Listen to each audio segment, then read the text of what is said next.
Buenas tardes a todos. Es un honor darle la más cordial bienvenida a esta conferencia titulada Inicios del Arte Contemporáneo, organizada por la profesora Matilde Cordero, junto con su salón del curso de Arte Moderno y Contemporáneo. Hoy nos reunimos para explorar las primeras manifestaciones y distintas obras del arte contemporáneo junto a estudiantes, profesores y por supuesto con la presencia destacada de nuestro invitado especial, el artista Roy Arcia, quien nos compartirá su visión y sus obras a lo largo de la conferencia. El arte contemporáneo ha sido una de las formas más influyentes de expresión artística desde el siglo XX, desafiando normas y proponiendo nuevas perspectivas. Hoy queremos indagar en sus inicios y en cómo artistas como Roy Arcia han contribuido a su evolución. Durante este conversatorio también tendremos la oportunidad de disfrutar de algunas obras y al final habrá un espacio abierto para preguntas y entrega de diploma. Para dar inicio formal, presentaremos la biografía de nuestro artista especial invitado por la estudiante Marisabel Petit.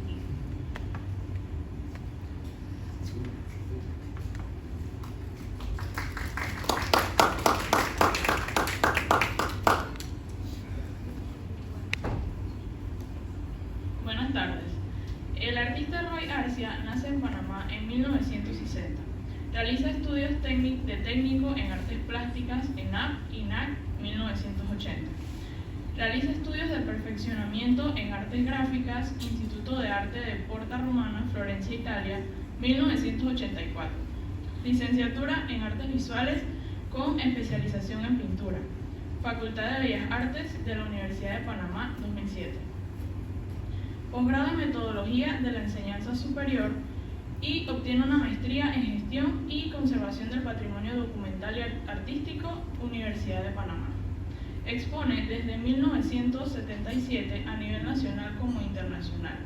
Expone en la Galería DEXA desde 1981, Universidad de Panamá.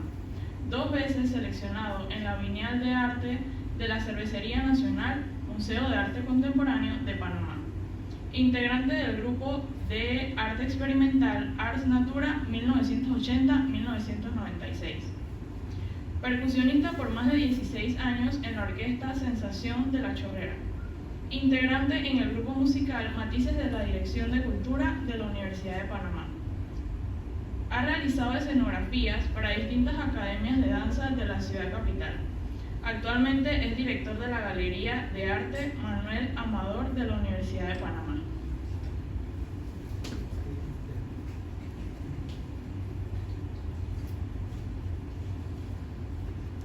A continuación tendremos la oportunidad de conocer de cerca algunas obras de nuestro artista.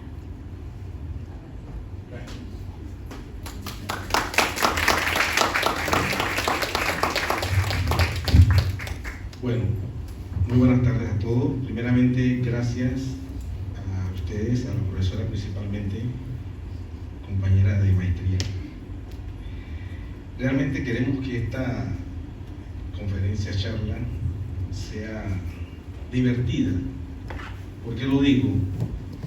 Porque esa aventura de inicios del arte contemporáneo en Panamá, yo tuve la fortuna de apenas con 22 años, así como ustedes, ver esa revolución, ese desarrollo aquí en Panamá. Por cosas del destino, ¿no? Uno se encuentra inmerso en un movimiento muy novedoso que vamos a ver ahora cómo se da inicio y las primeras instancias, cómo se desarrolla el arte contemporáneo en Panamá. Las verdades que no se han escrito, porque realmente esta experiencia no aparece registrada todavía en ningún libro, ni una revista, ni menos en los escritos de los estetas, los críticos de arte de este país. Esa es otra cosa, un tema también que se podría abordar más adelante. Entonces, tengo algo preparado, también quiero que sea didáctico, para que entiendan por qué las obras que van a ver. Pienso que ustedes ya esos temas y esa terminología lo han visto a través de la profesora, me imagino que ya a esta altura, pero solamente para refrescar algunos elementos esenciales que pertenecen al arte contemporáneo. Y esa diferencia de moderno y contemporáneo, ¿no? Históricamente, ¿cómo eso nace? Sí. Ajá, sigue la otra. Bueno, miren, todo este asunto de las instalaciones, del desarrollo del arte contemporáneo, ustedes saben que el surrealismo es un movimiento, data 1917, 1910, 1914, parte de los abstraccionistas, o sea, los abstraccionistas como Malevich y Kandinsky proponen que la pintura, hablando de pintura, debe salirse de los formatos tradicionales, o sea, del realismo. Entonces ellos comienzan a hacer investigaciones sobre la línea, el color, los planos. Entonces eso los lleva a otro mundo visual que no era lo del momento. Entonces nace el surrealismo y prácticamente nace el dadaísmo con este señor Marcel Duchamp. Es la ficha por la cual el objeto o él confronta que el arte tradicional de una pintura, principalmente, que es lo que se estila. Él decía que un objeto físico tiene el mismo valor estético que una pintura. Eso cayó de loco en ese entonces, 1917, y este señor se atreve a presentar un urinal en medio de una galería europea. O sea, lo tildaron de loco, pero no, lo que él estaba proponiendo era un cambio filosófico en el movimiento estético, o sea, atreverse a decir que una obra puede ser en sí, como estos objetos, esta rueda y ese urinal, un objeto artístico. Bueno, eso más adelante, más adelante, pongo esto que ustedes saben que es eso. Eso es básico, ustedes no son arquitectos, ¿no? Diseño gráfico, por favor. Diseño gráfico. Arquitectura. Esto es básico. ¿Por qué lo pongo? ¿Por qué pongo la Escuela de Diseño de la Bauhaus? Porque históricamente sí, desde el Renacimiento los estudiantes participaban con los maestros en sus ateliers, en sus estudios. Siempre ha sido así. Pero ¿qué pasa con esta escuela? Además que tenía como enseñantes a estos que estaban haciendo estos movimientos de cambio de la estética. Entonces surge esto de la colectividad, porque lo que vamos a ver, que los grupos artísticos que se mueven en el movimiento contemporáneo, por lo menos lo que es el arte conceptual y el grupo que vamos a hablar, se maneja dentro del colectivismo. Entonces esta escuela tenía ese propósito. Ustedes bien saben que todos tenían que ver con la creación de un objeto. Diseñadores, arquitectos, metalúrgicos, el que trabaja el vidrio, el que trabaja la madera. Es un equipo para formar un objeto. Ya ahí se habla de colectividad. Creo que es desde la primera instancia, el primer momento que se habla de la colectividad. Entonces por eso traigo a colación esta escuela muy importante que trae todo, ustedes bien saben que trae todo el desarrollo de la arquitectura moderna. Entonces traigo estas cositas para ir afundando. Por ejemplo, creación de un manifiesto artístico. O sea, ya los grupos estaban, aparte de la Bauhaus, ya se estaban reuniendo y destacaban estos manifiestos, declaraban cuáles eran sus intenciones, qué proponían. Y así fueron en todos los grupos de vanguardia, que eso es lo que vamos a explicar ahora, decidían científicamente colocar en una hoja qué es lo que ellos querían hacer, con una sustancia, con un soporte lógico, ¿no? Entonces aquí esto de las vanguardias, siglo XX, después, estos son los movimientos que van creando, ahí aparecen los surrealistas, después del impresionismo, el cubismo, todos los sismos que aparecen dentro de la historia del arte, ellos aportan, vamos a decir, el expresionismo rompe también, cerquita al surrealismo. Entonces proponen estos grupos crear movimientos, ¿no? Entonces, de ahí, desde aquí, de la vanguardia es donde se crea el arte moderno. El arte contemporáneo es lo que se hace, lo que se hizo de ahí hasta aquí y más adelante. Es casi lo mismo, solamente que moderno y contemporáneo. La diferencia es que inicia un periodo después de la Segunda Guerra Mundial, ¿no? Después de la Segunda Guerra Mundial, y entonces es cuando todo este aparataje de incidencia, de movimientos, de aportaciones, ya va encaminado hacia un arte más avanzada, ¿no?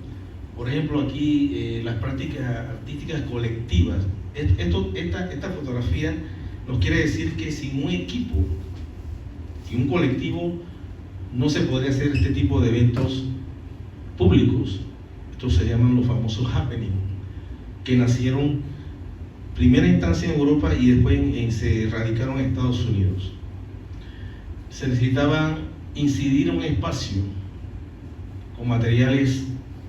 Ahí es donde viene lo importante, que el objeto no tradicional es el que da la idea. Por lo menos aquí estos trapos de colores, esto es bastante, ¿cómo le digo? Es un asunto que nace de la nada. No hay, en estos happenings no hay un proyecto que se diseña, sino el público participa y juega con los elementos estéticos, en este caso estos paños de colores, y van creando esta forma. Y sobre todo va empezando lo que es el registro. Porque como estos son temporales, eso desaparece, es efímero. Así que por eso tenemos fotografías. O sea, todo el desarrollo vamos a explicar un poco de eso para llegar entonces a los trabajos que tenemos guardaditos. Otro grupo muy interesante en la década de los 60 en Italia, le comentaba a un estudiante por ahí que me traje un libro, un manual de este tamaño, así, de toda su producción.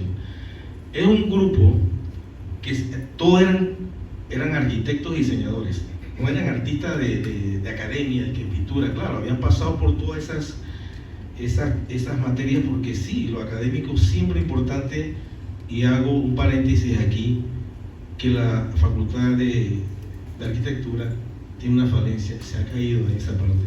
Es importante trabajar la parte académica manual. Bien, ellos hacían todos estos trabajos de una forma buscando lo que era el movimiento cinético, sobre todo. Eran experimentaciones, profundidades, texturas con materiales desechos, proyectaban.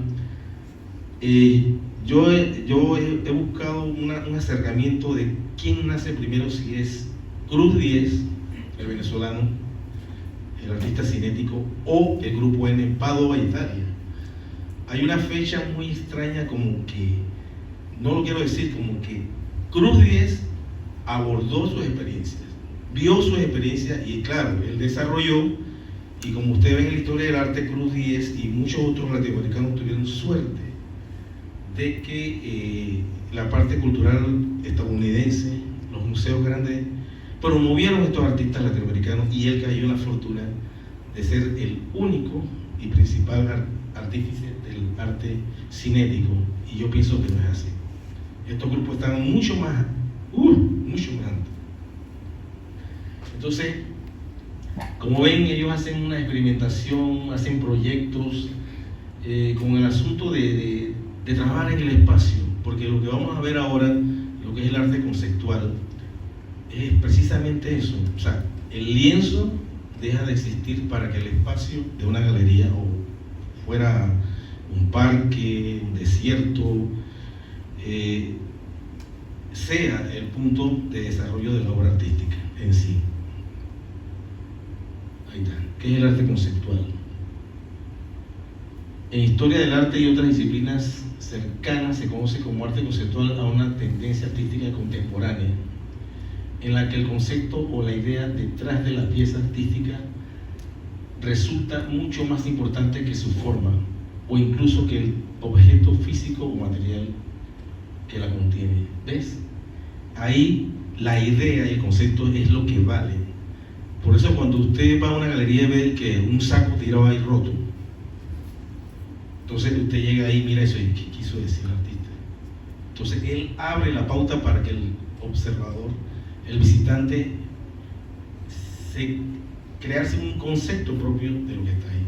Es libre, o sea, el arte conceptual en ese sentido es libre de que el que está ahí, el visitante, observa, analiza y él se crea una idea, aunque el artista tiene otra idea de por qué lo hace. Cuando uno, como artista conceptual, lanza una idea, a veces es que hay varios, por lo menos si hablamos del arte minimalista, no tiene que ver nada con fenómenos sociales, nada, solamente es un ejercicio del espacio, de hacer más con poco, elementos frívolos. Vamos a ver unos ejemplos realizados aquí. Los primeros trabajos realizados en Panamá fueron sobre eso y vamos a conocerlo aquí, los artistas de todo eso. Entonces, hacer arte conceptual tiene que ver con muchos elementos que ahí me atreví a poner un poco de texto, pero vamos a verlo rápidamente, que son elementos esenciales para que una obra tenga ese carácter de arte conceptual. Aquí está. El texto. Lo que pasa es que dentro del desarrollo, mira, en el arte conceptual se dio entre 10 años mucho, por lo menos en el texto se elaboró lo que es la poesía visual, que los japoneses tuvieron que ver mucho con eso, donde el texto, aparte de algún plano, alguna forma, él se unía en relación al tema, era de apoyo prácticamente, era de apoyo. Los poetas intervinieron mucho en eso, poniendo frases cortas, no puse ejemplos, pero bueno. Entonces, la gente va a una galería y de repente una pared que dice no, y abajo un círculo rojo. Ya se lo están imaginando, ¿verdad? Porque esto es imaginación. ¿Qué quiere decir con eso?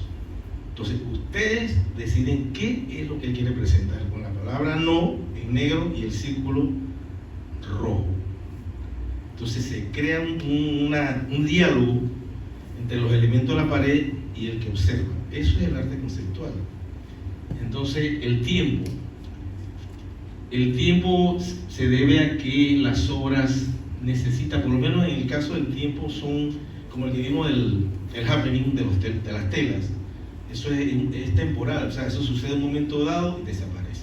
Entonces el tiempo ahí es importante como otro elemento que juega dentro de la característica del arte conceptual. El sonido, miren, les puedo decir, ustedes saben lo que es una ópera de teatro. Es una obra completa realmente. O sea que nada es nuevo, yo siempre digo esa palabra, nada es nuevo, todo es retomado.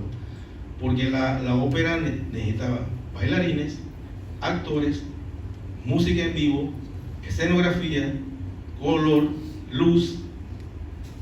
Entonces, es una retoma, ¿no? Realmente en el arte conceptual. La luz, sobre todo, habían trabajos, o hay trabajos, como van a ver ahora, que la luz juega, la luz construye el espacio. La luz lleva a la persona de un estado a otro emocional. Ustedes saben que los colores funcionan de esa manera en las personas. ¿Sí? La apropiación, por lo menos los artistas del pop art, arte de consumo, de protesta, dicen los norteamericanos que protestaban por lo que comían, tomaban, y bueno, esa es una precisión de ellos. Entonces ellos, ¿han visto la obra de Andy Warhol, la lata de Campbell? Eso es una apropiación, o sea, tomar un elemento y llevarlo a un momento, a un sitial de obra de arte. Eso es apropiación. Juxtaposición es, no me acuerdo el inglés, que agarraba un salón y le comenzaba a meter de todo, papel, collage, botella, era como un basurero. Entonces, ¿qué había ahí? Una propuesta de colocar elementos uno tras de otro en contraste y hacía una atmósfera, porque ahora vamos a ver qué es una instalación, y en el tiempo nosotros se le llamaba ambiente, eso lo vamos a ver ahora. Lo efímero, ¿ves? Es otro elemento, como el ejemplo que les puse de las telas, un momento dado y después no existe. Entonces eso se registra, video, fotografía, y queda ya el color. Claro, un elemento importante para todo artista. El color es imprescindible para poder colocar planos, ¿no? El espacio se refiere a la distancia del área entre o afuera. O sea, por ejemplo, si está esto aquí y yo coloco un cubo de cartón, usted puede estar dentro o fuera del cubo y dentro de la galería. Entonces el espacio es importante en el arte conceptual porque recrea esas dimensiones, ¿no? De estar en otra situación, porque a veces los ambientes, como van a ver ahora los ejemplos bien interesantes que hicimos hace, ya no me acuerdo, hace 40 años, imagínense. ¿Sigue? Bueno, ahí vamos a lo que vamos. Primeros artistas panameños en presentar las nuevas tendencias del arte conceptual en Panamá. Tuve la dicha de ser estudiante de estos dos profesores. Dos se murieron. De atrás y adelante está Raúl Sevilla, Emilio Torres del medio, que es el escenógrafo de Telemetro, excelente profesor de perspectiva, y el difunto Aguilar Ponce, el que está en primer plano. Ellos todos llegaron, uno de México, Luis Aguilar Ponce de México, y los otros de Florencia, Italia. Bueno, como ellos ya habían vivido, porque eso es lo que pasa, en los años 70, ya en los 60 finales, ya el arte conceptual se desarrollaba en Argentina, se desarrollaba en Europa totalmente, y Estados Unidos. Entonces, claro, en Italia, Emilio Torres vio todo minimalismo, vio todo lo que estaba pasando, porque hay un fenómeno que en aquel entonces, antes de existir la internet, todo llegaba como 10 años atrasado a América, ¿no? 60, 70, 10 años. Entonces eso fue una novedad. Ellos utilizaron aquí las instalaciones de donde está Protección Civil, por ahí había un taller, claro, bajo todas las directrices del Departamento de Expresiones Artísticas, TEXA, hoy Dirección de Cultura, con la profesora Aurea Torrijos, los apoyó en ese sentido de utilización de materiales, equipo, proporcionado por la Universidad de Panamá, y ellos se encargaron de hacer una aventura. Aquí no tengo la fecha, pero ellos estuvieron entre el 73 y 74 por ahí trabajando. Entonces esto fue la propuesta. Eso me imagino que en ese momento en la Universidad de Panamá, o para los artistas tradicionales, era un golpe, o sea, era algo novedoso. No, hoy día no, porque en internet nosotros vemos este tipo de actividades. El Museo Contemporáneo hoy lo muestra. El de la derecha es de Aguilar Ponce, es un trabajo en acero, el de acá es de Emilio Torres, que es acero, pero es tela con acrílico, resina, se solidifica y queda en ese sentido como una estructura volumétrica, ¿no? Son trabajos minimalistas, sencillos, que operan también con efecto de luz. Como le dije, la luz es importante para estos trabajos. Entonces la modulación, o sea, eran elementos que provienen prácticamente de la arquitectura. La modulación, un piso se parece al otro y se multiplica. Bueno, eso viene de vieja data. Entonces eso pasa a ser un objeto artístico. Los artistas minimalistas utilizan estos elementos para entonces decir, hay un espacio, hay un elemento que interviene en un espacio dado. Este otro compañero, esto es bueno porque los otros tres son los pioneros. Este compañero también es pionero porque paralelamente en los años 70, yo no estaba por aquí todavía, pero el material lo tengo, él estaba radicado en Chiriquí y Manuel Montilla es un artista tremendo, poeta, pintor, loco y todo lo que te quiera. Entonces Montilla, paralelamente, nosotros lo conocimos como en el 79, de hecho la historia, ¿no? Yo estaba acá practicando. Yo venía a arte plástica y a los meros estudiantes los mandaba de Renavarría, los mandaba a practicar Dexter. Y a mí me mandó. Entonces Montilla llegaba por ahí y decía que él desde la República de Chiriquí, como dice él ya tenía una conexión internacional con lo que se estaba dando en la década de los 70 afuera. O sea, en Panamá todavía eso no, pero él sí lo manejaba. Y él sobre todo incursionó mucho en lo que es el arte correo.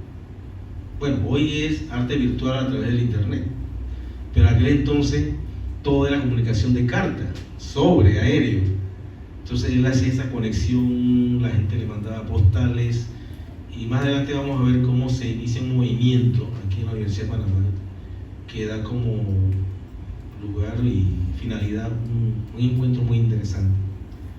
Entonces aquí tiene unos trabajos de él, unas intervenciones, propiamente la que está ahí arriba, no me acuerdo del parque, pero eso es allá en el interior.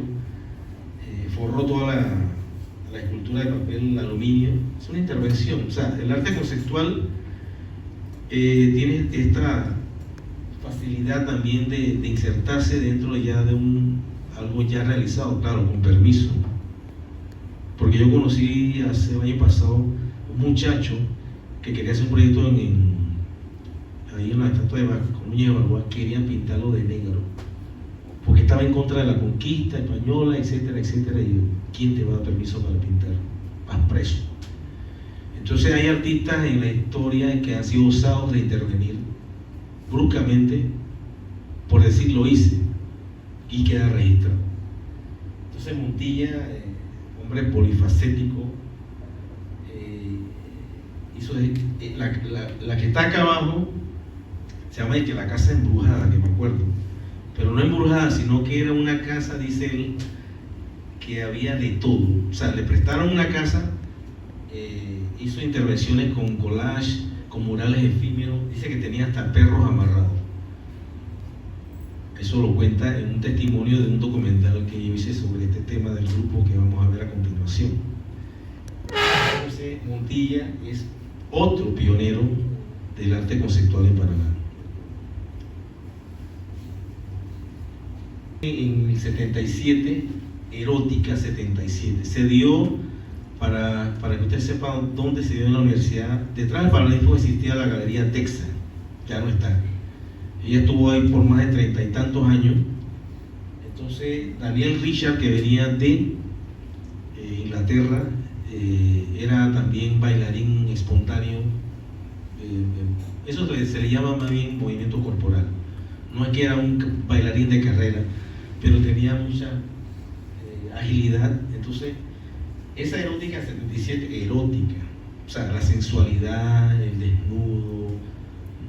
Bueno, modestamente, ahí participó el profesor Merejo, el profesor Rodrigo Jaén, que falleció, y Daniel Richard, y otro grupo, porque fue el primer trabajo integral, porque esa es otra característica del trabajo conceptual y colectivo, que se unen las artes para llevar adelante un proyecto como este.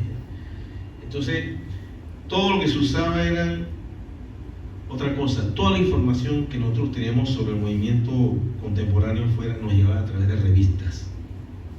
No había internet. Revistas, o sea, uno veía, se ilustraba, ¿no? Entonces aquí se dio movimiento de danza, se dio sonido, se dio luz, textura, se proyectaron algunas lámparas a través de algunos cubos blancos con algunas texturas, y bueno, se dio esto en el 77.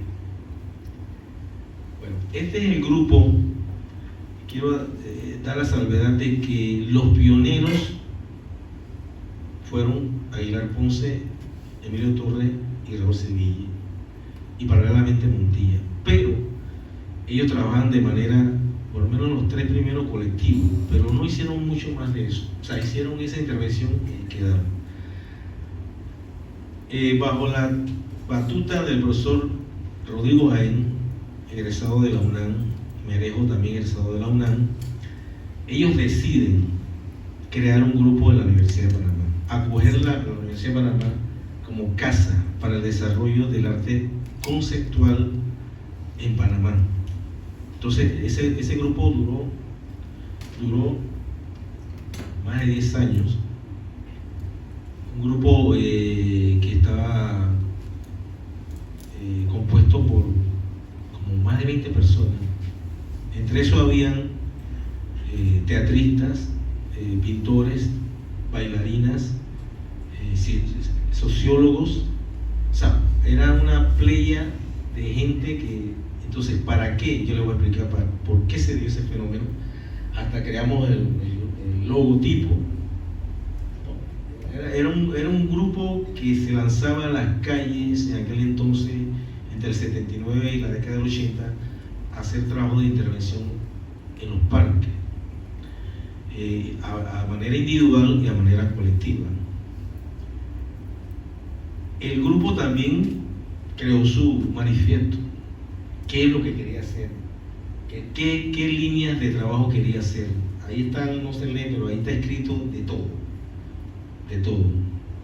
Poesía visual, land art, op art, de todo. Había de todo ahí. Minimalismo, incidencia, arte aplicada. De todo lo que no se podía, ahí se anotó. Porque eran objetivos que buscaba el grupo para realizar sus actividades. Este es el grupo. Eso fue una vivencia única que no se ha dado más en este país. Se han creado grupos colectivos muy pequeños, pero de pintura y algunas cosas, pero duran muy poco. Por lo menos el grupo, 10 años de actividad es bastante, ¿no? Dice. Entonces ahí están todos. Habían hasta... Bueno, los artistas siempre tienen compañeras. Y las compañeras apoyaban a sus artistas, ¿no? No sé si me localizan ahí. ¿Quién adivina quién soy ahí? Bueno, ahí. Pasa. Este es un formulario, porque todo era científico, o sea, y era democrático. Por ejemplo, ¿qué vamos a hacer? Entonces se hizo un formulario donde cada uno creativamente colocaba qué tema le gustaría, si era social, si era político, cualquier tipo de tema. Entonces se hacía toda una serie de preguntas: si necesitaba esto, qué equipo, qué material. Bueno, el asunto que en una mesa se valoraba el mejor democráticamente. Entonces en conjunto se desarrollaba el tema. Eso es lo que se hacía. Se hacían propuestas, ensayos, bocetos. Entonces en la marcha, de una manera muy así a la ligera, porque tenemos unas ansias de hacer trabajo, que se hacían en un 2x3. O sea, se lograba esto aquí, esto allá. Bueno, en conjunto se hacía el trabajo. Pásale. Aspectos generales de la propuesta del grupo Arnatura. Dice: el grupo de arte experimental Arnatura, durante más de 10 años de trabajo, formuló una serie de trabajos que fueron enriqueciéndose unas tras otras. O sea, que el desarrollo del grupo, al final, de una calidad y una profesionalidad, se dio a base de la experimentación, día a día, año tras año. No es que... Y eso se respetaba, ¿no? Exacto, ahí está. Bueno, el tema que está ahí, que ahora vamos a ver, se llama Homenaje a la Muerte. Casi uno de los primeros trabajos. Pásale. Bueno, esta es otra temática que manejaba el grupo, arte-juego, que simplemente era divertir a los niños construyendo elementos geométricos básicos para crear estos volúmenes. Al final todo quedaba un juego y todo quedaba destruido. Ustedes saben cómo son los niños, ¿no? corrían, le daban, o sea, era crear un happening, o sea, una diversión colectiva. Entonces los niños aprendían que dentro del espacio se podían crear los volúmenes y ellos le daban otra dimensión de recreación. Eso es lo que les hacía más o menos, y eso lo hicimos en varios barrios de la capital. Entonces ahí está a base del hexágono, a base del triángulo, era todo un día construyendo eso para después destruirlo, porque, bueno, aquí no tengo la foto. Más o menos ahí dice que era la propuesta. ¿Sí? Miren, nosotros éramos tan inventores que esa era la idea del profesor Rodrigo. Él decía a los Bauhaus, cada quien tiene que tener una casa particular. O sea, el artista, porque ahí lo que pasa es que la geometría para nosotros era como una doctrina.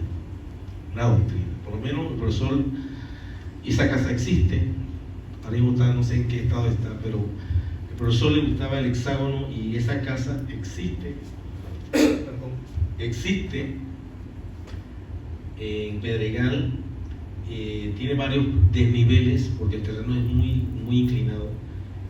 Entonces, unos se fueron por el círculo, jamás lo hicieron. En cambio, pásale, esa es mi casa. Bueno, parte y proyecto.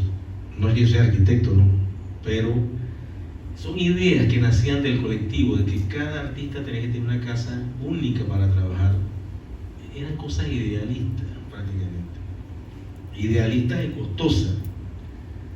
Entonces, hasta eso el grupo se metió a trabajar, sin ser arquitecto, sin ser, bueno, después que tú manejas la escala, todo va. Ahora sí viene una serie de trabajos experimentales que lo vamos a ver rápidamente. Los ambientes. Hoy día instalaciones.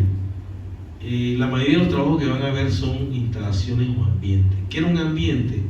Era un espacio donde a través del color, el olor, la forma, el sonido, envolvía al espectador y lo sacaba del común. O sea, tú estabas en la calle y cuando entrabas a la galería te sentías que estabas no sé dónde, en el espacio, la guerra de la galaxia. Pero el efecto ambiental que te rodeaba, si había un tema específico, porque vamos a ver temas específicos en algunos ambientes, que sí, la gente salía con una enseñanza de lo que uno quería ofrecerles. Este es homenaje a la muerte. Lo que hice yo en mi tesis de licenciatura, porque digo, ¿quién nos iba a cuidar el material? Nosotros mismos. Yo guardé todo el material, todas las diapositivas que se gastaron no sé cuánto, un par de miles del bolsillo del profesor Merejo, y eso estaba tirado ahí en el texto. Y yo recogí todo, digitalicé la foto. Entonces hice una propuesta del esquema de plano del ambiente, porque eso no se hacía, porque realmente en eso fallamos, porque no se hacía un boceto previo, sino que se armaba improvisadamente, pero estructuralmente, el diseño del ambiente. Ese trabajo iniciaba con un happening, o sea, un juego en la calle. ¿Qué era? Imagínense, en transísmica, esa parada que está acá, es transísmica, mucho antes que era como ahora. ¿Qué pasaba? Que ellos ahí colocaban un ataúd. La gente decía, entonces como una procesión, ¿no? Y la gente seguía el ataúd. Y el ataúd iba directo a la galería. Entonces ya cuando estaban adentro, se encontraban ese ambiente que está olor a muerto. No olor a muerto, sino esencias agua de Florida. Cosas así, sonidos de quejos, como si fuera una, ¿cómo se llama eso? Una casa embrujada, pero no era eso realmente. Se presentaban también diapositivas fuertes, en el sentido de que había carne podrida, muerte. Entonces se agarraba a la gente y se le trataba de meter en un ataúd. Ahí se dio un caso que uno no soportó y rompió hasta la puerta de vidrio, del miedo. O sea, lo que se quería era crear miedo, el miedo a la muerte. Y el trabajo dio el efecto. Entonces, un trabajo, imagínense, colgar, eso es lo que le daba el espacio, ¿no? Todo forrado de negro, piso, pared, bueno, el techo no hay, pero por lo menos se quitaron el cielo raso para que creara un fenómeno más oscuro. El señorito que está ahí flotando, es el profesor aquí de comunicación, Elvis Aguirre, si lo conoce. Bueno, él se suspendía ahí, pásame, vamos a ver otro trabajo. Este trabajo minimalista del profesor de Bernardo Saldívar Merejo, simplemente el tema de él era el cubo, o sea, siempre cubo, bueno. Se trabaja mucho con cajeta. Era un material que se vendía aquí atrás en la cervecería de Parques Nacionales. Ellos vendían la lámina de 4x8, la vendían en $6. Bueno, nosotros hacíamos cantidad de cosas. Papel plástico, spray, luz negra, y se creaban estos efectos lumínicos donde eso sin luces no era nada. Eran unos cubos blancos y unos plásticos blancos transparentes, pero apenas colocabas la luz le daba otra dimensión al ambiente, y dentro de ese ambiente también se proponían lecturas de poemas, siempre la integración, no era solamente el objeto ahí. Bueno, cuando yo llegué aquí en el 79 ya estaba, yo me quedé así, pues yo venía de una escuela académica, mis pinturas eran paisajes de la chorrera, el río, de cosas. Entonces yo vi eso está hecho con papel de calculadora, esos rollos que, bueno, ya ni se usa eso. Bueno, miren todo el trabajo artesanal que se hizo en la tela del piso y en las paredes, pero el tema blanco-negro tenía un trasfondo político y social, eso del racismo, y más sobre todo tema que se dio en Estados Unidos en la década de los 60, el racismo norteamericano en contra de los negros. Ese era el trasfondo, porque se lo digo ahora, el grupo fue radical, todo lo que olía a gringo era mal visto para nosotros. ¿Por qué? Porque había una situación política que muchos ahora no entienden por qué. ¿Por qué tantos guerrilleros en Centroamérica? ¿Por qué tantas muertes en estos países? No entremos en ese tema porque es duro y la gente no lo acepta. Y todavía hoy persistimos en ese manejo de que imperios quieren manejar nuestras riquezas. Ese es otro tema bueno, nosotros atacamos sin ser políticos, aprendimos a la fuerza de que había un problema mundial, social, que aún persiste. Ustedes lo ven en las noticias y que ven noticias. Fue mi primera instalación. Claro, después de haber colocado unos, como dicen los mexicanos, unos pinches cuadros ahí de paisajes, yo me quedé y después de aquí, ¿qué? Si yo estoy viendo todo este fenómeno de arte conceptual y movimientos que salen de lo bidimensional a lo tridimensional y otras cosas, pues. Entonces, ¿qué digo yo? Bueno, voy a traer el paisaje de Chorrera a la galería. ¿Qué hice? Mandé a cortar hierba, mandé a cortar palimontón. Profe, ¿se acuerda del palimontón? Bueno, es una hoja perenne que dura bastante. Bueno, yo hice como un invernadero, le puse luces, plástico arriba, ahí estoy, como 22 años, que no se ve bien. Entonces, grabé después de una lluvia unos sapos, la gente entraba con miedo que si había sapos, no, era el ambiente. Entonces, eso se llamó Malasia. Sí, Malasia, porque uno en la creatividad busca elementos, o sea, las cosas a veces no están, pero uno arma las ideas. Malasia, pero no Malasia el país, decía Malasia, yo no sé ni cómo llegué a eso. Malasia dice lo que la naturaleza te puede brindar de alimentación o lo que no debes comer, eso es Malasia. Entonces, bueno, aquí está. La naturaleza es inteligente. Nadie de nosotros humanos vamos a comer hierba, ni menos palimontón. Entonces, ¿qué crea la tierra? Ahí nace que la tierra tiene un equilibrio. Te da lo que ella puede y lo que tú puedes consumir y lo otro no lo puedes tocar. Entonces, es un concepto, imagínense. Nació así de la nada, pues. O sea, formulando ideas, además aunadas a la parte estética, ¿no? De lo absurdo. ¿Por qué lo absurdo? Bueno, porque también tenía un contexto social, del consumo, la locura. Todavía seguimos en la basura. Entonces era un lugar donde la entrada principal, ahí está dividida en dos. Tú entrabas por la puerta principal y llegabas a un lugar que solamente había un árbol que cargamos de por aquí y lo metimos en la galería y tenía una luz cenital y estaba amarrado y estaba ahí. Tú entrabas, qué paz, qué tranquilidad es la naturaleza en su sentido propio, ¿no? Pero cuando tú pasabas por ese pasillo te encontrabas toda esa locura. Entonces lo absurdo es que cómo tú no puedes estar en un balance con la naturaleza, cómo tú abusas eso que está pasando ahí con la basura, ¿sabes? Cuestiones de costumbre, de mal manejo en la sociedad. Entonces eso te llevaba a la reflexión. En ese lado acá había de todo, había hasta santo, perla, había de todo el mundo se identificaba con ese mundo desordenado. Entonces era ese trabajo nació así, igual pasa. Modulación y grafismo, esto también no participé, yo estaba ya llegando por ahí. Simplemente de profesor Rodrigo, el hexágono, que era su elemento, se hacía modulación con cartón, de un tamaño se sacaban más pequeño y bueno, eso se repartía. Lo que pasa es que la foto se ve mal, pero eso se le ponía color y en el centro de cada hexágono sólido se colocaban poemas.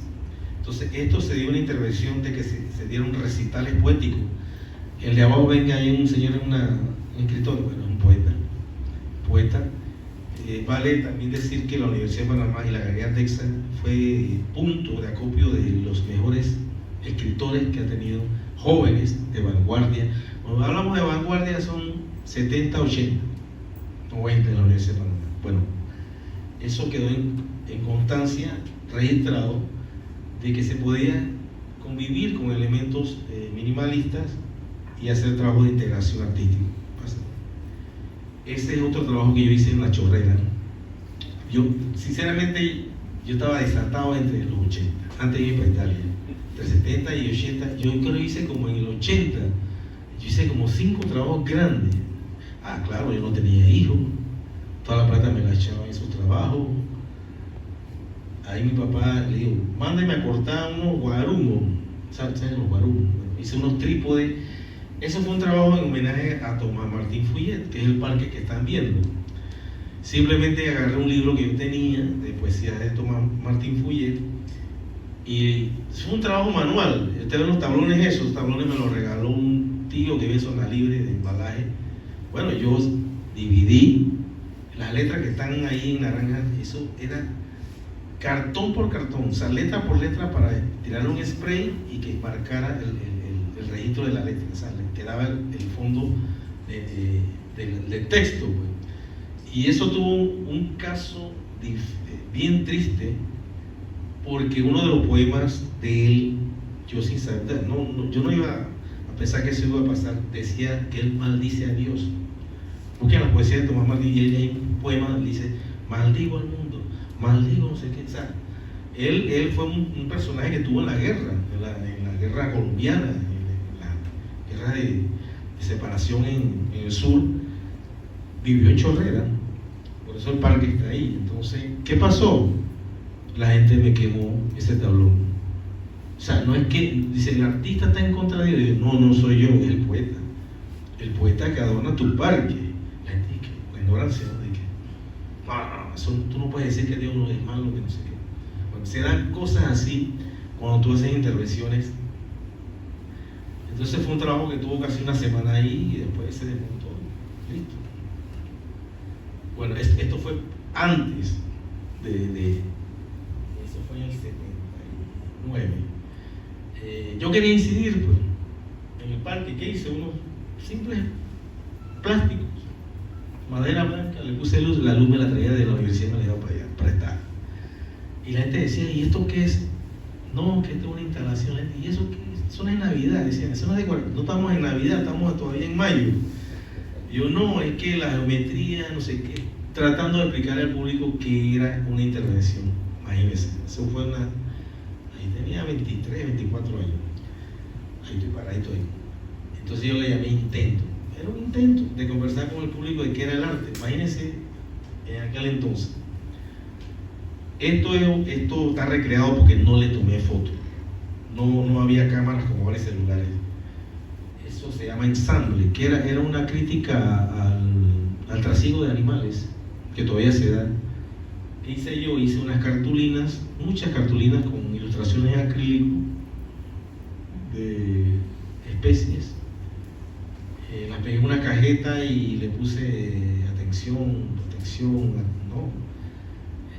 Era una crítica realmente, eso en la galería. Eso fue un fotomontaje que hice porque como no tuve, ya con el recurso del Photoshop y todo aquí, bueno, tú retraes, ¿no? Retrotraes los elementos y lo que hiciste. Bueno. Este fue otro trabajo mío, La Diablada. Yo soy de La Chorrera y a mí lo que es el tema de la danza de los diablos siempre me cautivó desde muy pequeño. Pero esta Diablada, yo invertí casi $5,000 ahí, aunque tú no lo creas. Hice un taller de serigrafía, toda esa estructura de los cuadros que ven allá, esas formas geométricas, se armaron, los triángulos tenían serigrafías, pero las serigrafías tenían temas recurrentes en el asunto del consumo, ¿no? Se llama identidad. Este es el loco. Les cuento que todo lo que ven ahí, las estructuras fueron parte de un carro alegórico que inteligentemente la lotería nos mandó a hacer, pero nosotros lo hicimos sin cobrar nada, solamente que nos dieran el material. Y el material lo metimos en la galería. Y el loco es una obra de Khalil Gibran, un poeta, pintor y escritor libanés, la cual es un libro donde hay muchas parábolas, el sentido social de los errores que tiene el humano. Entonces nosotros hacíamos como una pequeña obra de teatro, cortita. Leíamos el texto, bueno, había que memorizarlo. Al final de cada evento se hacía un análisis y se conversaba con el público de qué habían entendido o si ellos querían ampliar un poco sobre el tema. Entonces uno ahí tenía que ser hasta un movimiento corporal, casi bailar, y estaba dirigido por un amigo que era teatrista de arte popular y él nos ponía en esa situación. La mayoría éramos artistas visuales, también la danza contemporánea. Precisamente esa es otra historia en Panamá, cómo se inserta la danza contemporánea, y da gracias que en la universidad nació el primer grupo de danza moderna con Armando Villamil, y seguidamente se dio el primer colectivo de danza contemporánea, grupo Haiku. Ellas dos son Mireya Navarro, profesora del grupo Coraza en Bellas Artes, la otra es Dori Chaverra. Todos buscamos futuro. Una se fue a Brasil, la otra se fue a Estados Unidos y siguen siendo artistas y coreógrafos. Entonces, las obras ambientales se incidían también con danza, era una cosa básica. Los permanentes. Esto que está acá a la izquierda, eso es el Paraninfo, donde había un mural de Palomino. Bueno, nosotros hicimos ahí, porque eso era la galería, nosotros hicimos un mural dadaísta. ¿Qué significa? Hecho por basura.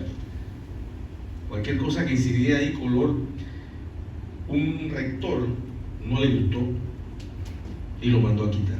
No voy a decir que lo mandó a quitar porque si eso estaba feo. Digo, una experiencia artística, y en este país todavía pasa eso. Aquí las obras son efímeras, todo es efímero.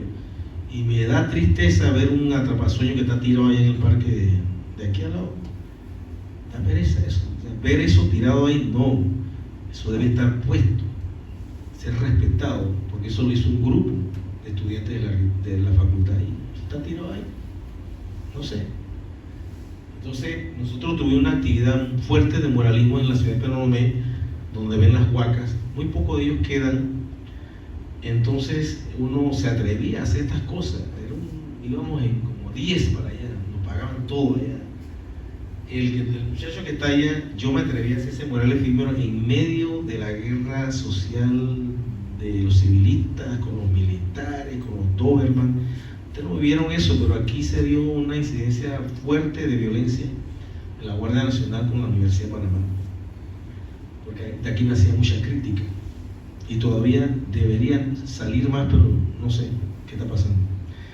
Entonces yo ahí hice un Doberman, usé unas cartulinas blancas, diseñé una silueta de un Doberman, que eran los antimotines prácticamente, que todavía nosotros de cierta edad le llamamos todavía Doberman. Entonces ahí todo el mundo llegaba y comenzaba a hacer poesía visual, o sea, escribir arriba los civilistas, abajo Noriega, se peleaban ahí en ese papel. ¿Qué quería decir esto? Demostrar que había un problema social. Era simplemente eso, y registrarlo con una foto. Ahí no está completo, pero al final de eso yo me hago una foto donde, vestido de militar, yo agarro una brocha en pintura negra y comienzo a clausurar todo lo que está escrito, como diciendo, aquí mando yo. No es que estamos a favor ni en contra, sino que era la realidad, ¿no? Entonces eso fue parte de la experiencia. Hicimos teatro. No, es que el grupo trató de hacer de todo. Ahí está el profesor Rodrigo Jaén con el rifle. Ahí estoy yo vestido de judío, el negrito ese que está ahí con los lentes. El profesor Manuel Calderón, que es sociólogo, estaba haciendo de árabe. La obra era política también, era la historia del secretario de Estado, una obra de un autor, creo que era venezolano, donde él criticaba al militar, porque realmente hay que criticar las cosas que no van con lo humano, eso de matar. Mira lo que estamos viviendo hoy día, y nadie se atreve a decir nada. Bueno, nosotros nos atrevimos a criticar. El secretario de Estado era el que está sentado allá, y le digo algo cortito: él no podía usar armas de hierro, de acero, porque salían estrellitas. Así que le hicimos un rifle de caucho. O sea, era algo sarcástico. La obra era sarcástica realmente. Pero bueno, pásale. El grupo dio la oportunidad de crear el primer taller, no el primero, como el segundo taller serigráfico de la Universidad de Panamá. Lo promovió primeramente para sus trabajos. Ahí está el Loco, ahí está Kiwi, que otro trabajo que se hizo. Se hacían estos elementos para jugar con los niños. El grupo iba a todas partes: Darién, Archipiélago de las Perlas, todos íbamos. Entonces había un desarrollo gráfico porque éramos artistas visuales, hacíamos catálogos, hacíamos los carteles, los sobres que generaban las ideas para invitar a artistas internacionales, hasta un pequeño folleto. Esa es toda la historia, ¿no? Arte correo, que el arte correo, como les decía, eso fue una propuesta del profesor Rodrigo, y se envió carta a todos los continentes, y se hizo la primera mini impresión en 1988, previo a la invasión, y eso dio inicio a lo que se llamaba la mini impresión, que ahora mismo la galería contiene una colección de 3.000 obras de 7 por 6 centímetros. Allá hay de todas partes del mundo. Eso es un patrimonio cultural, artístico de la Universidad de Panamá. Trabajo de Baudrillard, hasta eso. O sea, nosotros copiamos lo que se daba, cómo intervenir con el cuerpo en la naturaleza. Nosotros, porque tenemos aquí una selva hermosa, el que está acá, un muchacho de Santiago, se enterró ahí, le tomamos la foto, allá estamos todos desnudos, porque se practicaba el desnudo. No en el sentido erótico, no, en el sentido artístico. Entonces, nosotros andamos con la cámara, eso fue por allá por Causeway, una isla de esas. Entonces todo el mundo guindaba ahí, o sea, se hacían varias poses, cosas. Eso después, esa transparencia después se utilizaban para otros efectos, como el videoarte, porque el grupo participó hasta en una Bienal de Brasil, la Bienal famosa de arte. Mandamos un video, y también Insolidum, que era un proyecto de que se le enviaba la invitación a los artistas, y ellos tenían que reenviar la obra a la Bienal. O sea, que había un pabellón de la natura en la Bienal. O sea, había toda esa comunicación. Ahora, trabajos actuales. Realmente, ¿qué le pasó al grupo? Bueno, decía Rodrigo que se nos fue, que él todavía se sentía natural. Pero mentira, eso, los grupos desaparecen. Pero quedamos el profesor Merejo todavía batallando, creando estos ambientes. Y aquí este profesor me dijo, esto fue sí, este año lo hicimos ahí en la galería. Pásate el video rapidito para que no. Ajá. Yo hice un videito sobre eso porque es lo que queda, no queda más nada. O sea, todo el gasto que se hace,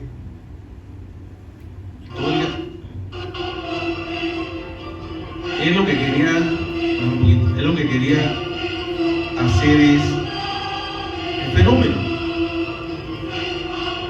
la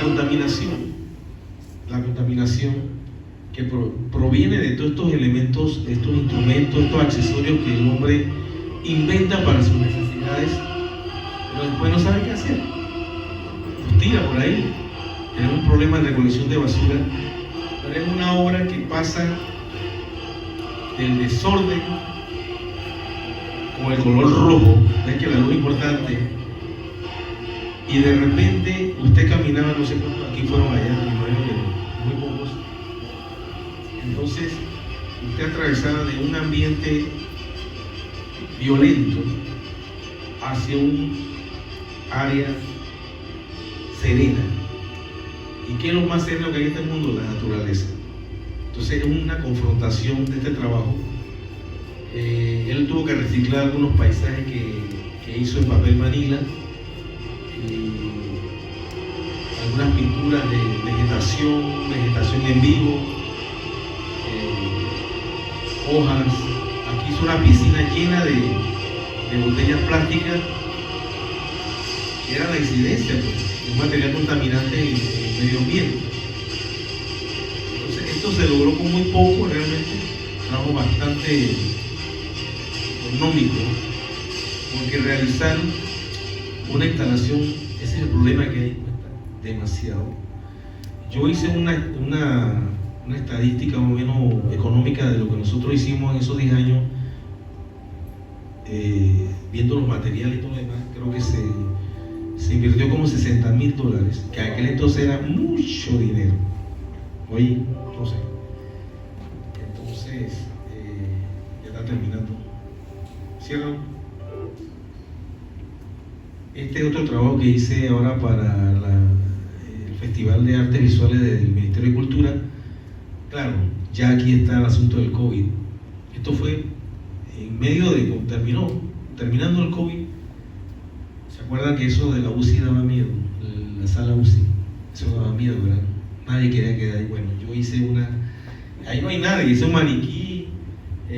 Aquí mismo le pedí prestado a usted un tanque de oxígeno que tenía que traer en taller. Yo se lo pedí a la administradora. Hice el tanque, hice la mascarilla, no sé qué, y le ponía sonido de latido, de respiración, y la gente entraba ahí. O sea, que pasamos por una vivencia terrible. Y sobre todo, de esto hicimos un video con el grupo de cine experimental universitario.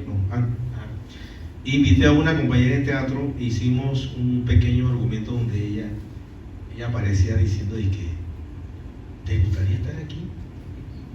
No, ¿verdad? Entonces cuídate. O sea, era un mensaje de salud, pero daba miedo, o sea, te hacía reflexionar de todo lo que había pasado. Entonces ese video se mandó a la República Dominicana en un festival que un amigo y ganó premio, sin plata, ¿no? Pero ganó premio. Este fue otro trabajo que hicimos entre los dos. Pandemia, guerra y cambio climático son elementos que están vigentes. Eso es lo que estamos viviendo en el mundo, y que si no atendemos eso, yo no sé si ustedes sienten eso de la convulsión que hay ahora mismo mundialmente.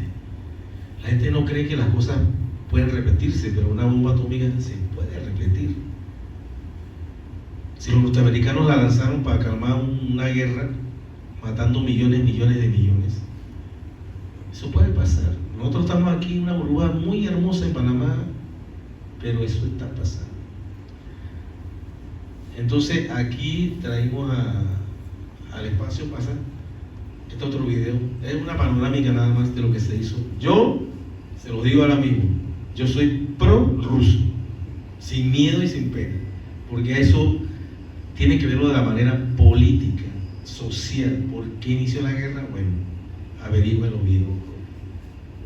Entonces ahí viene la parte del COVID. Esa parte tuve que gastar esta parte de aquí, comprar bolas inflables, hacer conos, hacer una...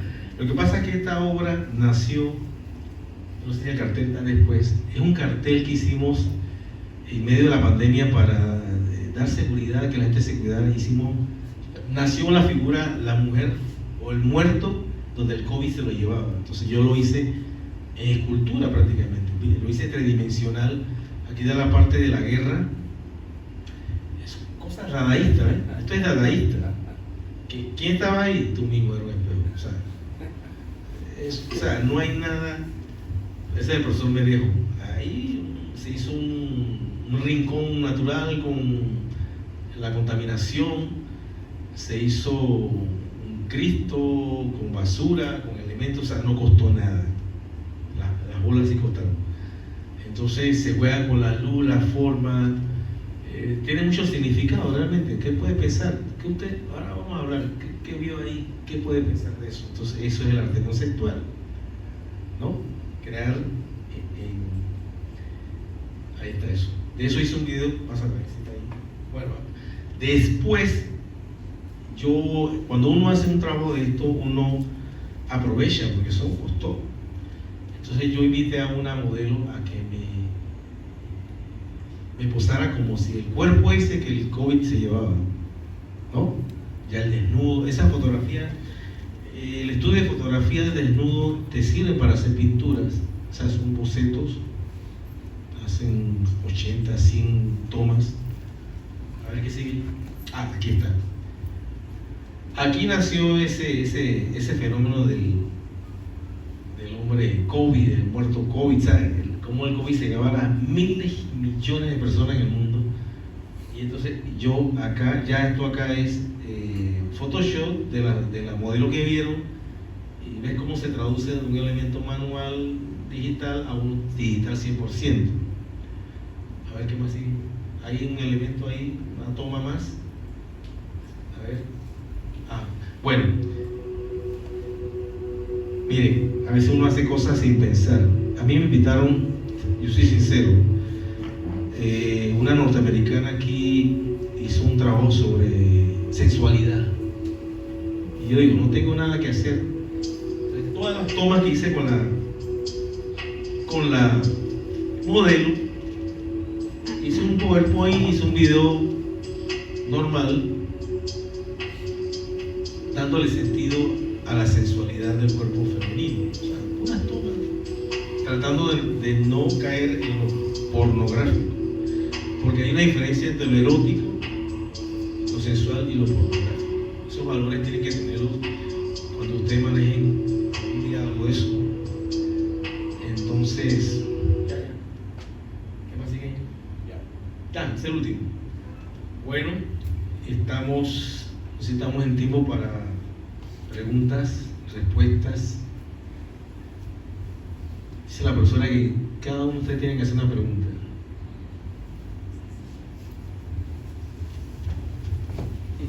Ya saben, la calificación.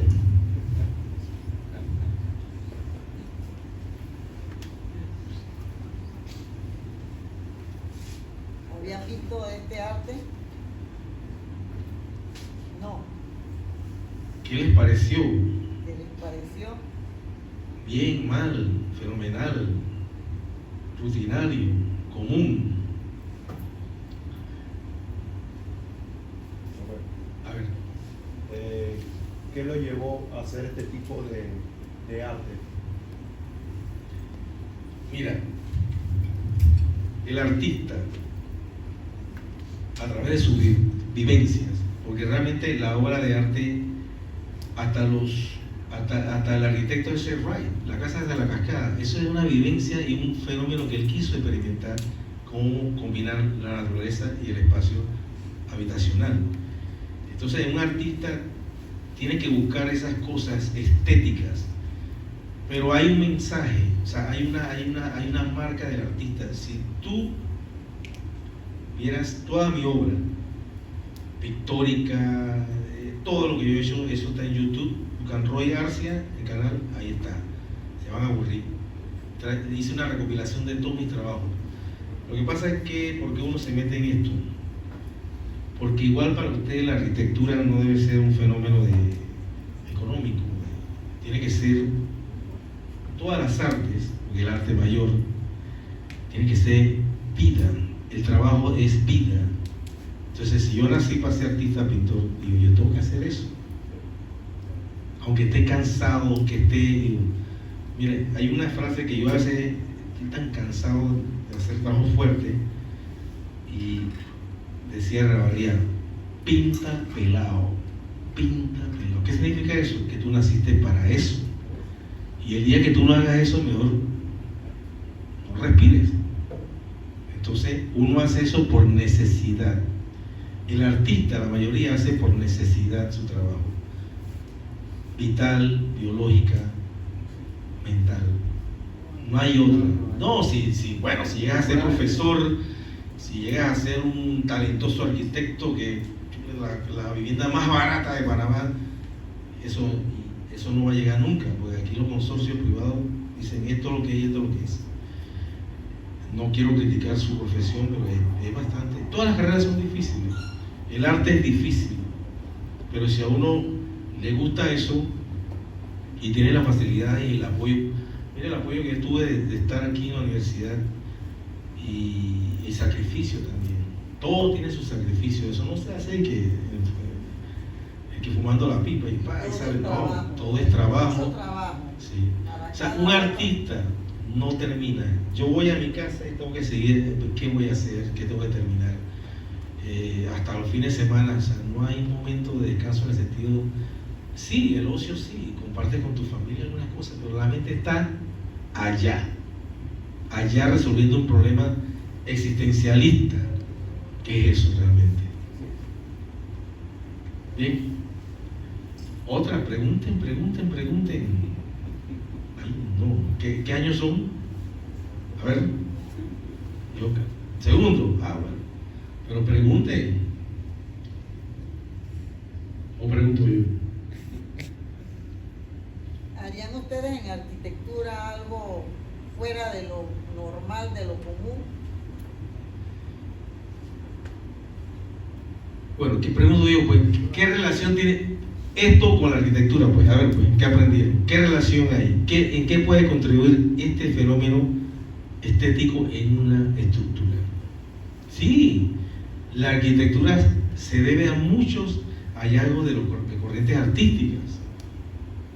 Porque esos arquitectos de la Bauhaus, ellos eran artistas.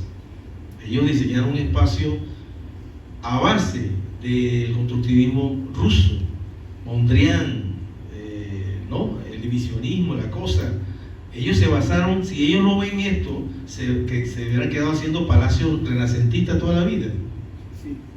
Entonces, encontraron en los artistas que se atrevieron a cambiar la forma, y ellos la representaron un espacio, de lo que tenemos hoy, pues, la arquitectura de hoy día.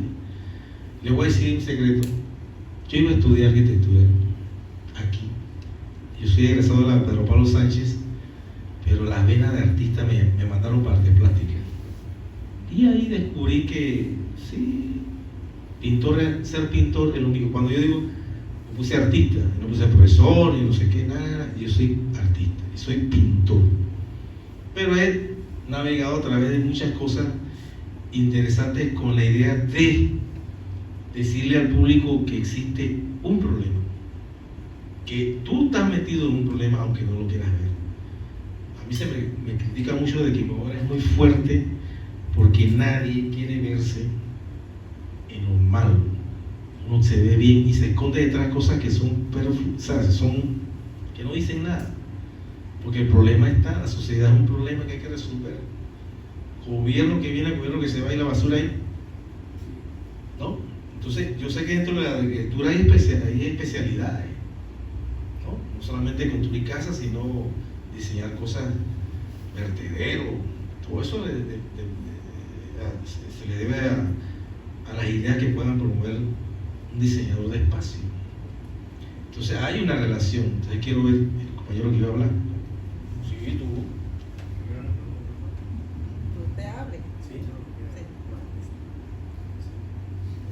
Si harían algo de arquitectura así atrevido, contemporáneo, fuera de lo común. Bueno, la verdad siento de que si se trabaja como usted tuvo la oportunidad de trabajar de mano con la universidad, siento de que sí podríamos trabajar y como diseñar algo mucho más fuera de los estándares que se han implementado y los que siempre nos han como encerrado, pues entonces la verdad sí creo que a todos nos gustaría como diseñar algo así fuera de lo común, pero tiene su proceso.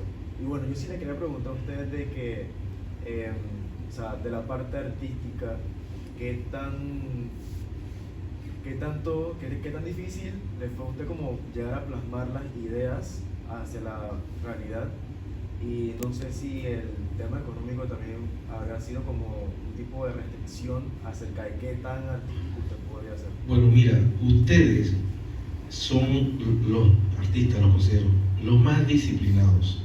La carrera de arquitectura es disciplina, de una idea mínima, media, hasta realización. Bueno, igual uno acá tiene que proyectar. Nace la idea, nace el concepto, nace el texto, los materiales, la ejecución, todo se plantea uno, así como ustedes, lo mismo. Porque la arquitectura dejó de ser artística cuando vino el fenómeno de urbanización y no sé qué. Porque el arte, la arquitectura al principio era muy bella, o sea, era muy de la persona, del individuo. Aquí hubo un profesor Robbie, el que diseñó el Tual, eso que está ahí, que el aire, teatro al aire libre. Él hizo un proyecto, no me acuerdo dónde, donde él hizo unas casas económicas. Polo. Ajá.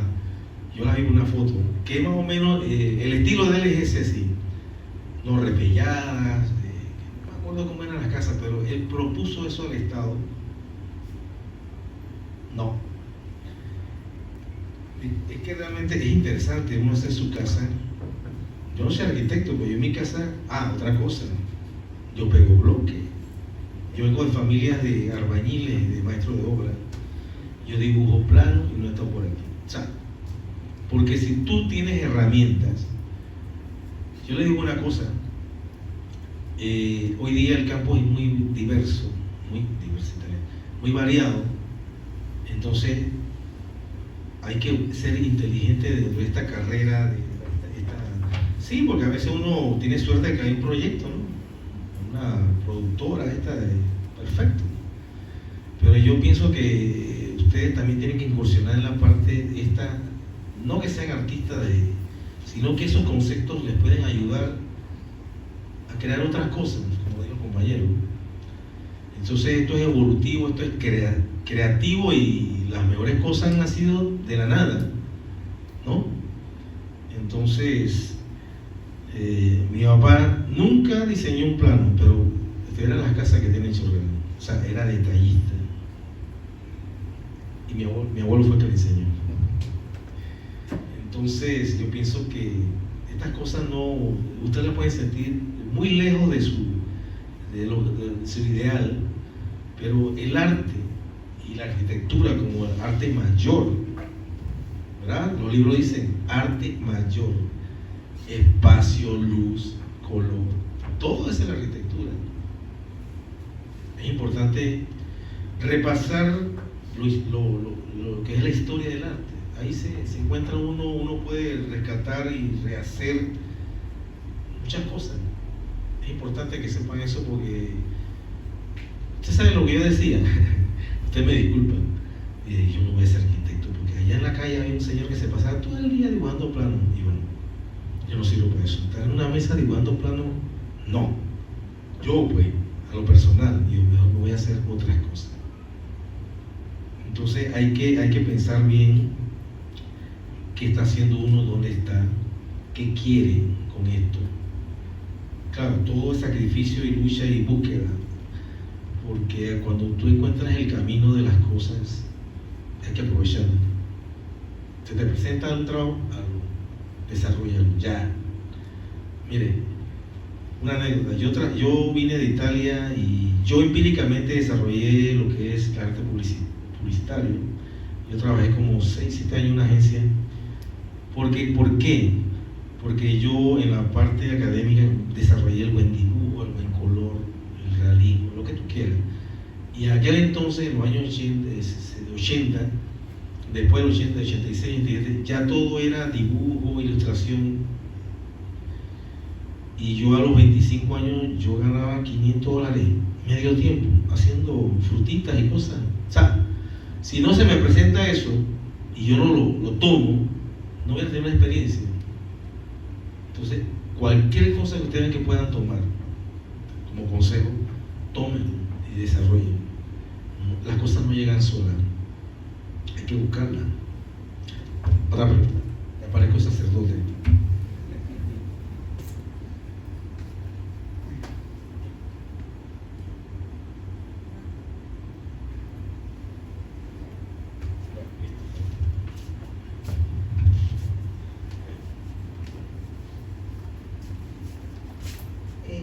Queremos darle las gracias a Roy por haber venido y presentarle a ustedes, los estudiantes, esta gran experiencia, este arte novedoso para ustedes. Claro que tiene mucha aplicación en la arquitectura, que los debe llevar a recapacitar los ambientes, el efecto psicológico y vivencial que tiene la saturación de elementos que se incorporan, el color, la sombra, los espacios libres, o sea, qué efecto causa en las personas los espacios. El arte contemporáneo hace desarrollar la imaginación, y en arquitectura están llegando concursos de monumentos, de parques temáticos,